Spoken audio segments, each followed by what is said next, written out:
La mangrove est tout un écosystème. Mais qu'est-ce véritablement qu'une mangrove? À quoi ressemblent ces forêts tropicales entre terre et mer? Où en trouve-t-on? Comment poussent les palétuviers? Quelle est la spécificité de ces écosystèmes littoraux? Nous sommes allés à la découverte de cet écosystème, les pieds dans l'eau. Je sais que c'est le bord de mer où il y a les arbres, non, où c'est passé la mangrove. Les mangroves, c'est dans la biodiversité, c'est des forêts qui permettent à certains mammifères de se développer. Et voilà pourquoi il ne faut pas les laisser détruire par la population. C'est une forêt qui pousse aux abords de la mer, des océans. La mangrove nous préserve. C'est même, on va dire, un nid où les poissons viennent pondre et puis ça produit des choses, ce qui est bénéfique pour notre pays.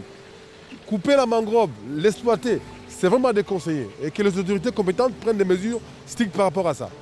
La mangrove joue ici un rôle très important dans le maintien des ressources alimentaires côtières pour les populations animales qui dépendent des mangroves à différentes étapes de leur cycle de vie. Oiseaux, poissons, crustacés. Les mangroves jouent le rôle de nurserie pour de nombreuses espèces. Les mangroves se développent essentiellement dans des milieux saumâtres, où l'eau salée se mélange à l'eau douce. Voilà. Où l'eau salée se mélange à l'eau douce, c'est essentiellement dans ces environnements que vous retrouvez de la mangrove. Au-delà de tous ces aspects liés aux différentes propriétés de la mangrove, quel peut alors être l'intérêt de préserver cet écosystème? À cette question, l'expert en réhabilitation des mangroves éclaire. La mangrove, parmi ses différentes et multiples propriétés, elle a ce rôle de stocker le carbone. Donc il fait moins chaud lorsqu'on est dans une mangrove parce qu'elle absorbe ces gaz à effet de serre.